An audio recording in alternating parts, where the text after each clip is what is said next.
You find yourself stuck in traffic, and now you're late. Horns honking, your body tightens, your patience thins.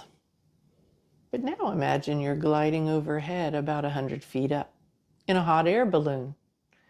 Nothing has changed on the road below. The traffic is exactly the same. And yet everything feels different. But why? Because your reference point has shifted. You've moved from being in the traffic, fully identified with it and frustrated, to calmly observing from above. And that difference between being immersed in traffic and watching it from a distance is exactly what happens when you stop identifying with your thoughts. Centuries ago, Socrates said, "The unexamined life is not worth living."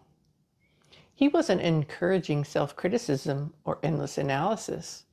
He was pointing to something essential, that a life lived without observing the mind is a life unconsciously and often helplessly shaped by it. Hello, I'm Robin Hills. In the last video, we met your inner roommate. Remember that non-stop voice narrating your life? This video is about learning how to examine that voice without judgment so that you can see it clearly. Because once you can observe the mind, it no longer takes charge.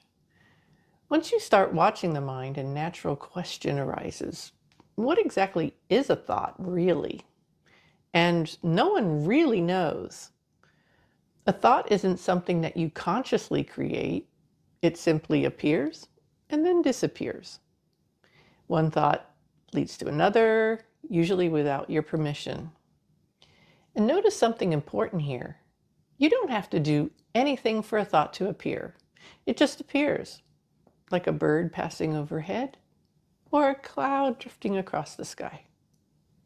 This is why teachers like Eckhart Tolle and Michael Singer emphasize this shift.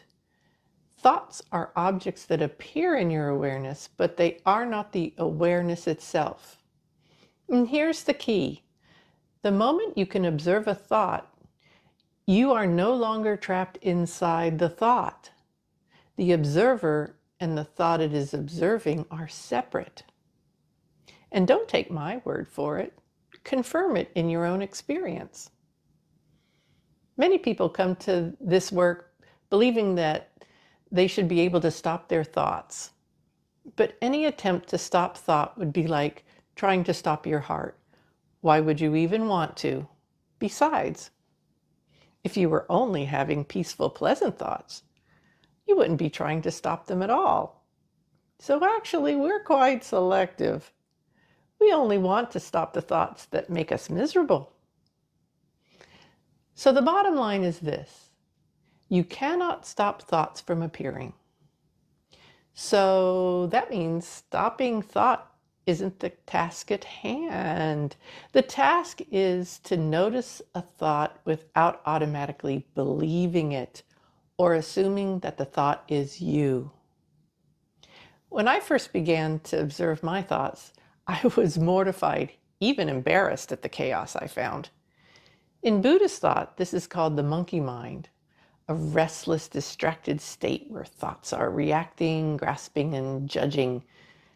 That's exactly how it felt to me, like a monkey jumping from couch to couch, knocking things over, creating noise, and wreaking havoc. Never satisfied. But instead of trying to fix them or push away the thoughts, the first step was to observe them. And while you're observing, something quietly reveals itself. You'll see that beneath the movement of thought, everything is actually fine. The tension wasn't coming from what was going on around you in the moment. It was coming from the story you're telling, layered on top of the moment. Like the tension and frustration of the traffic, the calm balloon perspective is a choice that's always available to you. So here are two simple practices to experiment with this week. First, bring your attention to your five senses. The rhythm of your breath, the trees swaying in the breeze, the sounds in the room, the feeling of your body in the chair. You'll eventually notice that before thoughts turn your experience into a problem, there's a surprising amount of neutrality there. That's why focusing on your senses is so grounding, because it brings you back to the present moment, and that's the goal here. Now, the second practice, let's say a strong emotion has already been triggered by a negative thought. And instead of reacting or explaining it away, you take a pause, you watch.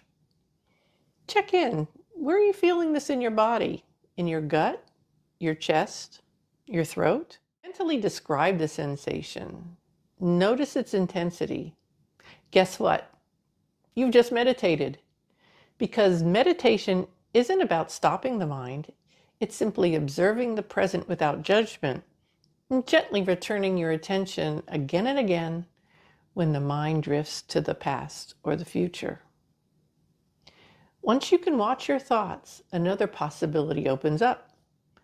The opportunity, and this is key, to question each thought and decide which ones you'll believe. In the next episode, we'll explore self-compassion, because when the soul begins to lead, our hearts soften. And living from the soul begins with gentleness toward ourselves.